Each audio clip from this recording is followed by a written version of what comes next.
Hanging up your LED neon sign. Step 1. Mark the spot on the wall for the screw or hook. Step 2. Drill the hole for the screw or wall anchors and place the anchor inside if applicable. Step 3. Drill the screw on the wall or inside the anchor in the wall. Step 4. Secure both ends of the sign with the aircraft cables.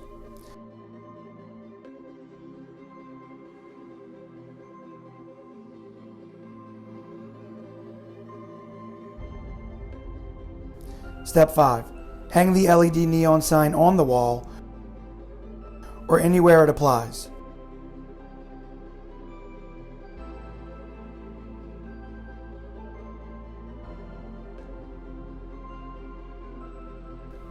Step 6.